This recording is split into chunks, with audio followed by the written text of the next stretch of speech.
pour cette leçon d'aujourd'hui, toujours dans les notions de base, nous allons nous intéresser à deux opérations contraires. La distributivité qui permet de pouvoir transformer une multiplication en addition et la factorisation qui fait exactement le contraire. À partir d'une addition, on voudrait remplacer les termes en facteurs et donc arriver à trouver une multiplication. Commençons par un calcul très simple, c'est celui qu'on apprend quand on est à l'école primaire. Je prends un nombre quelconque, 28, et je voudrais multiplier ce nombre par 9. Qu'est-ce qu'on nous dit à l'école primaire? On nous dit voilà, pour obtenir le résultat, il faut d'abord multiplier par 10, c'est-à-dire qu'on obtient 280, et de ce nombre, on soustrait le nombre en question, 28. Le résultat obtenu est 252. Ce n'est pas tellement la réponse finale qui m'intéresse, c'est surtout comment on y arrivait. Vous voyez qu'au départ, nous avions un produit, une multiplication, et de cette multiplication, on a fait une somme. Alors, qu'est-ce qu'on a fait en réalité? On a gardé le 28, et après, on a multiplié par le 9 qui est devenu 10 moins 1.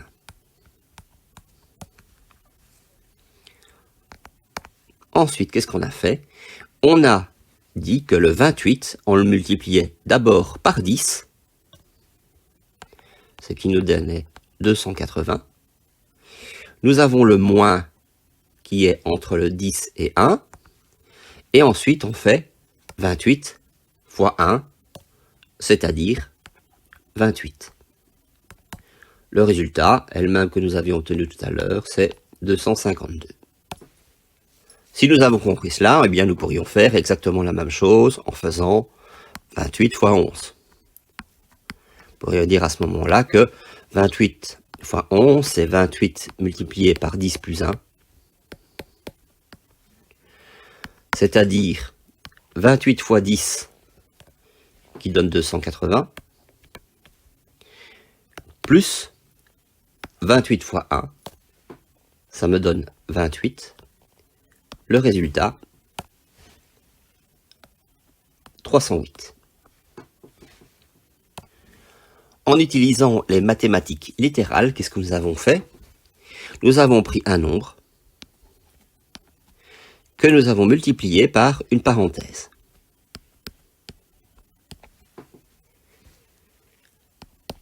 Comment nous avons fait cela? Nous avons d'abord multiplié le nombre qui était devant la parenthèse en faisant P fois A, ce qui va nous donner P fois A, plus, puisque nous avons un plus ici, P fois B, P fois B. Et nous avons transformé un produit en une somme. Allons un petit peu plus loin.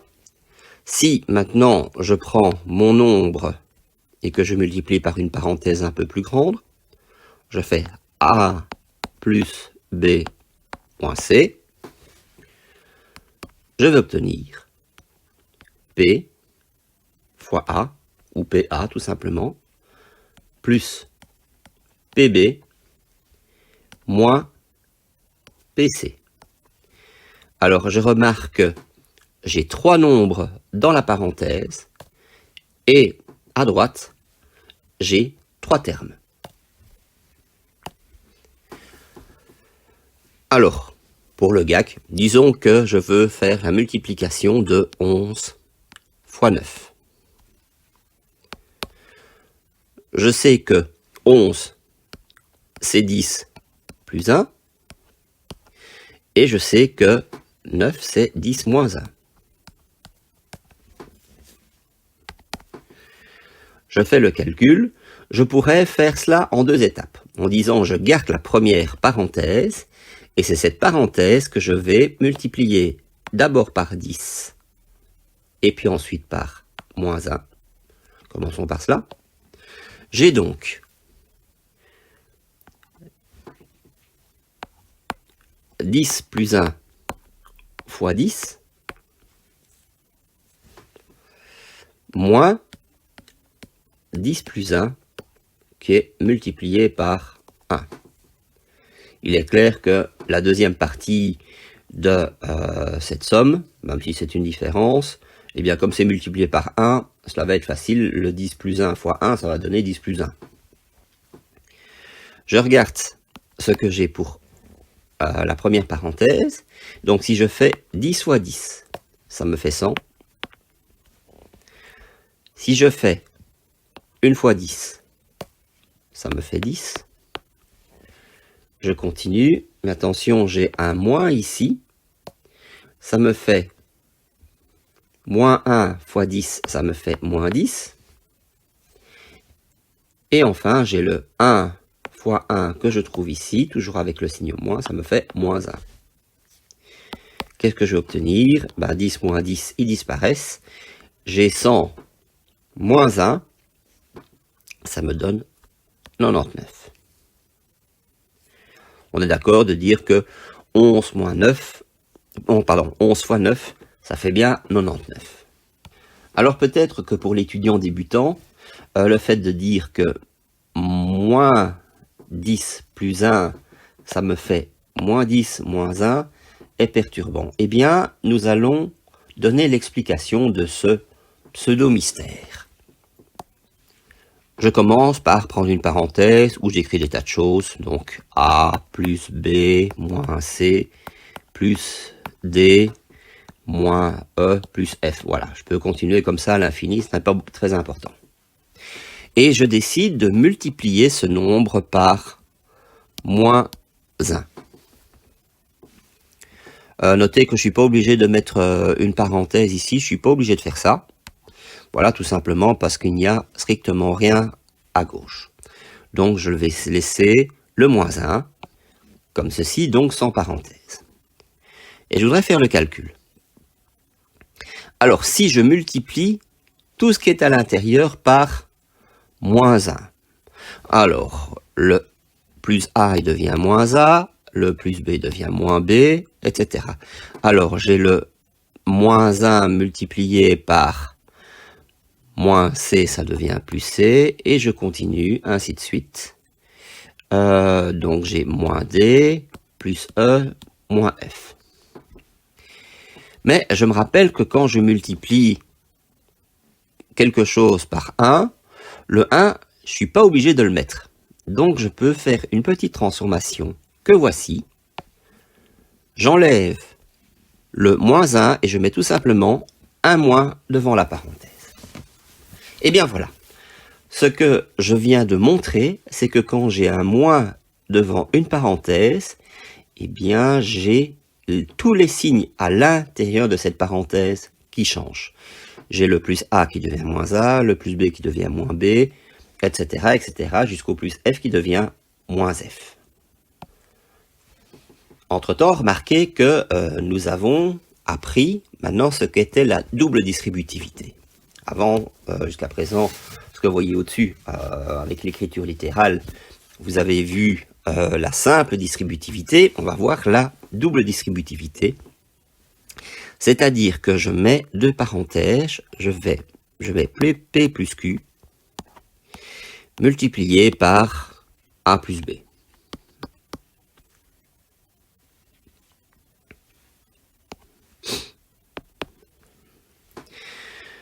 Regardons ce que cela donne. Alors, quand j'ai une double distributivité, eh bien, je peux déjà me dire que si j'ai, d'une part, deux termes dans une parenthèse et deux termes dans une autre parenthèse, le résultat va me faire deux termes fois deux termes, eh bien, j'aurai 4 termes à l'arrivée. Vérifions cela. Alors, je vais commencer par prendre le P et multiplier par tout ce que j'ai ici dans cette parenthèse. Cela me donne P fois A, PA, plus P fois B, ça me fait PB, plus Q fois A, ça me fait QA, plus Q fois B, ça me donne QB. Et je constate que j'ai bien 1, 2, 3 et 4 termes. Allons un peu plus loin, je fais P plus Q multiplié par A plus B moins C.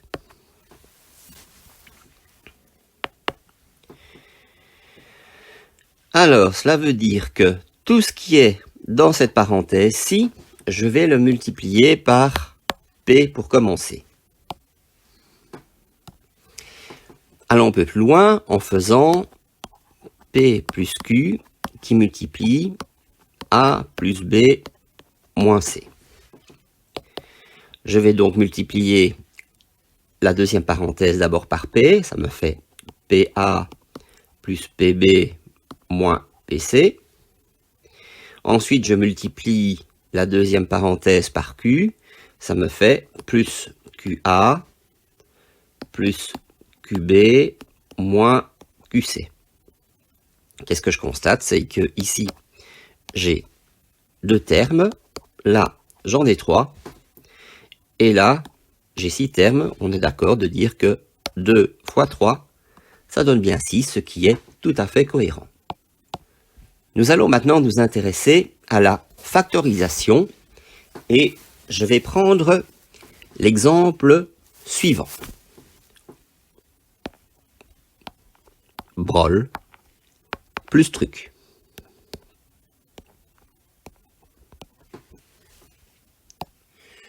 Je voudrais transformer cette somme en un produit. Je vais rechercher en réalité ce qu'on appelle le PGCD,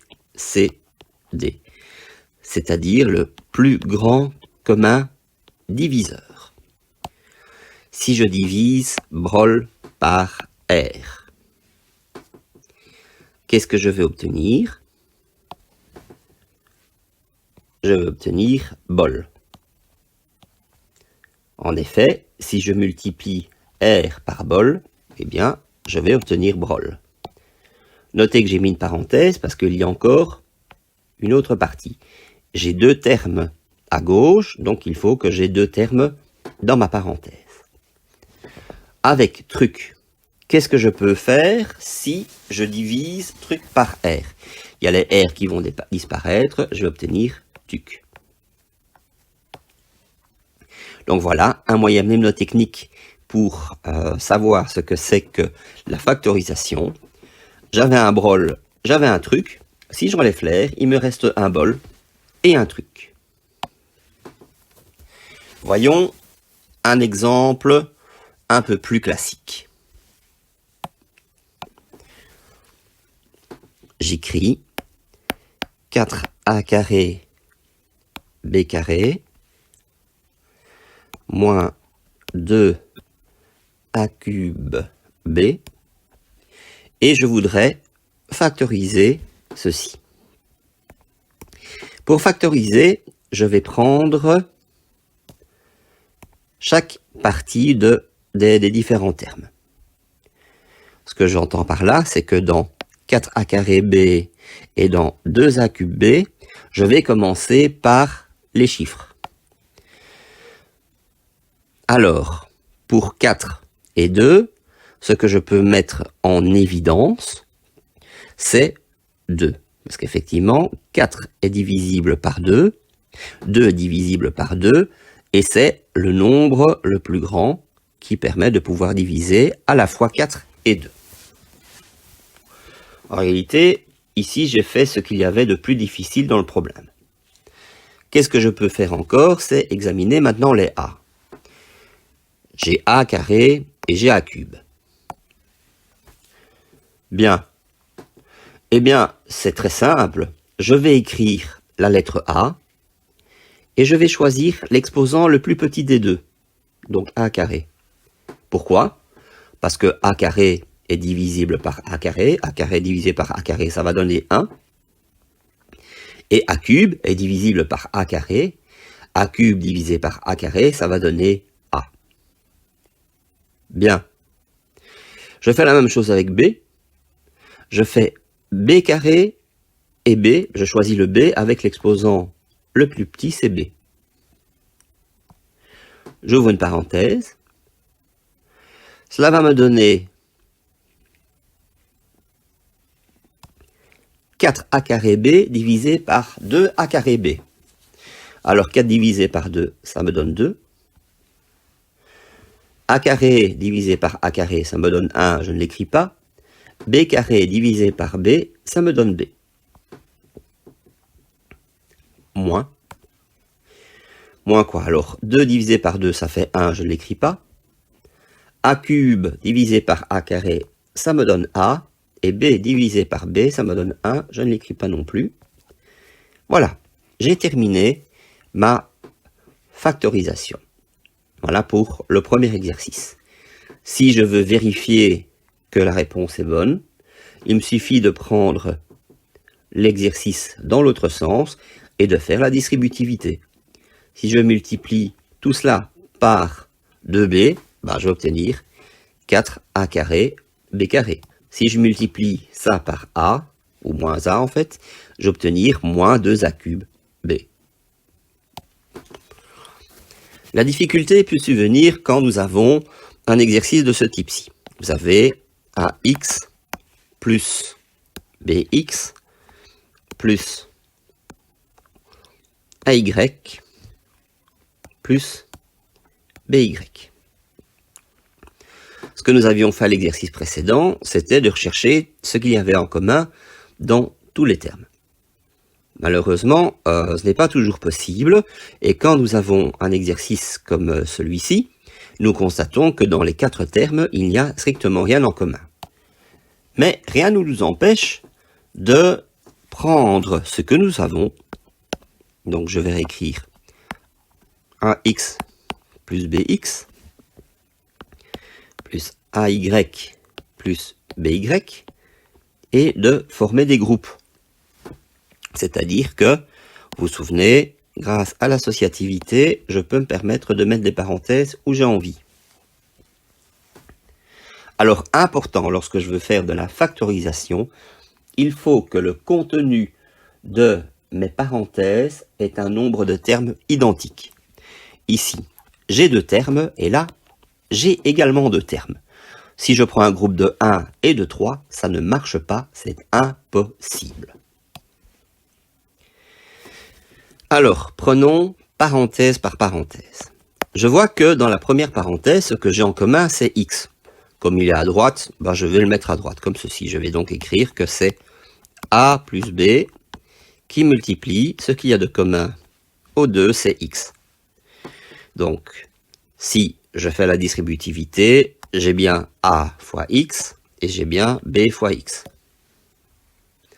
Je fais la même chose avec la deuxième parenthèse. Là, c'est y que j'ai en commun. Donc, j'écris a plus b multiplié par y, puisque c'est y qui est en commun.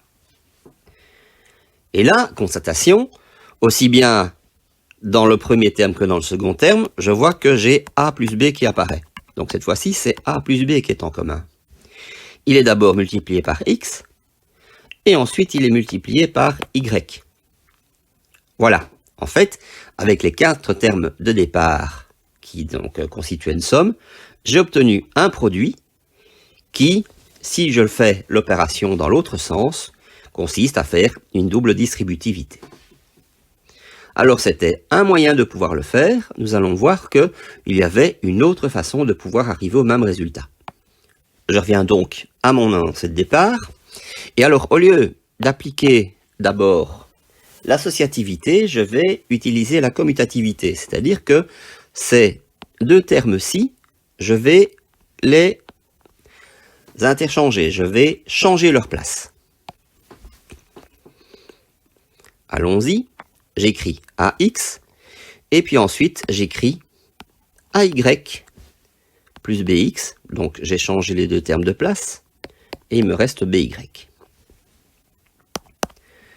Égal. Alors je constate que quand je prends les deux premiers termes ici, c'est A que j'ai en commun, devant X plus Y. Je fais la même chose avec ces deux termes-ci, où je constate que c'est B qui est en commun devant X plus Y. J'écris égal. Alors, cette fois, je constate que dans les deux termes que j'ai trouvés, c'est X plus Y que j'ai en commun qui se trouve à chaque fois à droite. Ça veut dire que j'ai A qui est d'abord multiplié par X plus Y, et puis ensuite c'est B qui est multiplié par X plus Y. Eh bien, vous voyez que j'ai de nouveau obtenu la même réponse. Voilà, fin de cette leçon.